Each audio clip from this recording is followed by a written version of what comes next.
mlango mbona umeacha hivi? Kwa nini masutafunga? Hango shija ufunge. Sasa unaacha tu hivi hivi. Wewe Mashakila, hebu njoo kwanza.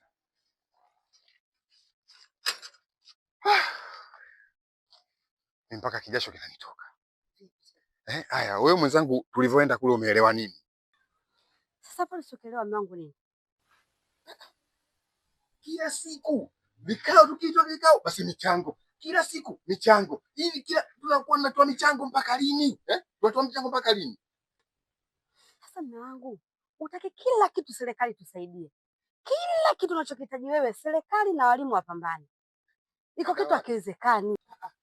Yaani madawati sisi, sijui majengo bati likiharibika sisi, fagio sisi, haya mapanga sisi na manini ya kufyekea yale mafyekeo sisi. Hivi tutakuwa tunatoa michango aina gani? Wanataka hadi elimu sisi tutoe. Hivi watoto tunasomeshaje? Pesa tunazitoa wapi? Kwa hiyo nataka kuniambia hata dawati likibomoka tuisubiri serikali mpaka aje kututengenezea. Ndio jukumu lao. Sasa watoto wanasomaje? Maendeleo sasa hivi sio kama sisi tumeisha darasa 7 jamani. Inachotakiwa mtoto tumsomeshe na yeye baadaye apate elimu yake tusaidiwe na sisi. Sasa wewe unachoona kigeni pale kitu gani mume wangu? Unachoona kigeni. Bwana, sio kwa ujinga kama ule. Kila ukienda sijui hichi. Yaani vikao vyote vinahusiana na hela.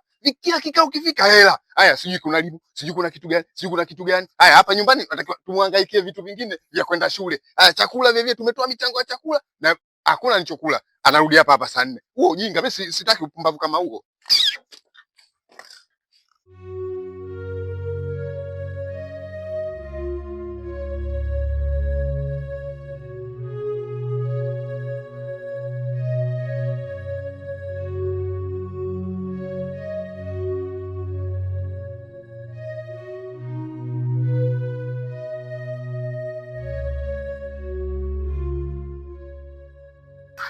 Mashakila.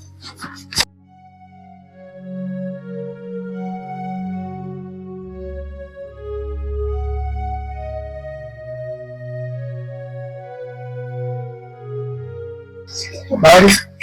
Sawa. Kwema. Naona warudi nyumbani. Sasa ukienda nyumbani mbona mama yako? Mimi ninamsubiri njia ya nyuma kule jioni. Mamangu mimi. Na kweli. Mwambie Songa anakuambia atakusubiri njia ya nyuma kule. Unaona? Songa. Haya.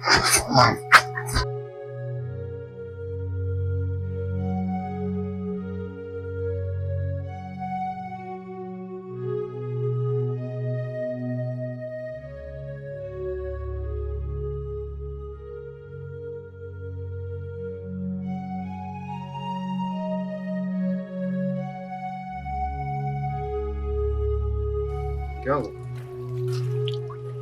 Abe. Mimi naelekea zangu barabarani. Muda wa chakula ukiwa tayari, basi tutanitafuta kwenye simu. Sawa. Mama huyo. Sasa ujambo.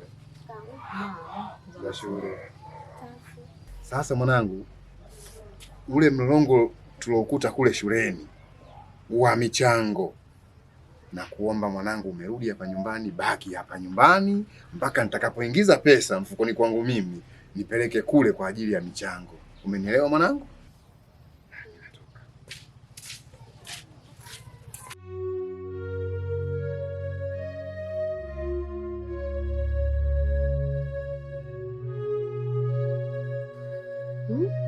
Mwanangu masomo. Katika ndoto zako mwanangu unatamani kuwa dokta, mwalimu au nesi? Daktari. Hiyo safi. Mama yangu ndio nimekutana na baba kule mnene hivi. Akasema atakuona na wewe. Nasa uko nani? Songa. Kwani Songa unamjua? Sasa mimi ndo kanitambulisha jina lake yule leo ile. Kanitambulisha jina lake. Haya.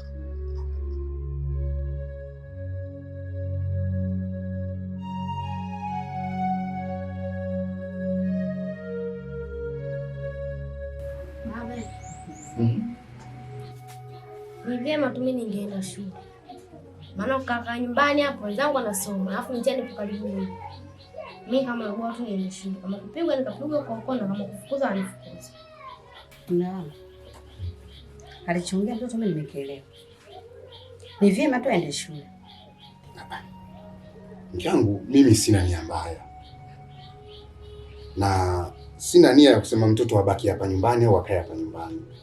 Nina nia mzuri tu.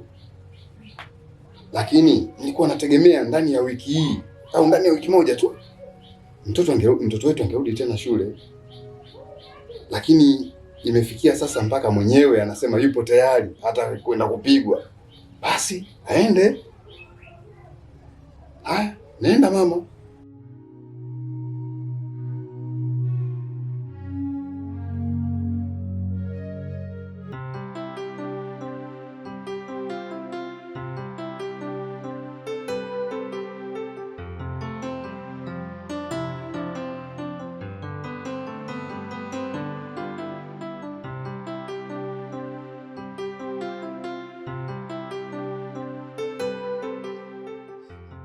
Mambo wewe.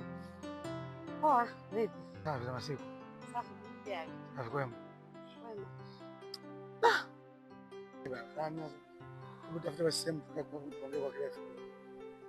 Haya, twende.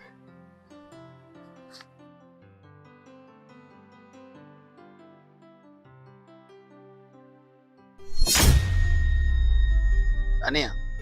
Abe. Wewe unajua mimi hapa muda mrefu sipo. Na sababu ya kutokuwa hapa wewe unifahamu. Ila mimi nimekuja kwa jambo moja tu hapa. Nimekuja kumfuata mwanangu. Mwanao? Uona mtoto hapa? Kwa aibu leo niletea hapa mtaani. Mtoto umemwacha tukiwa mdogo. Na hata hivyo mtoto hamjui baba yake. Nimeshamwambia baba yake amefariki. Baba yake anamjua Mgarusi. Ania. Kwani wewe unaamini huyo Mgarusi yeye ajui kama yule sio mwanawe? Anafahamu fika. Na nimemwambia baba yake amefariki. Sasa kuna ugumu gani mimi kupata mwanangu?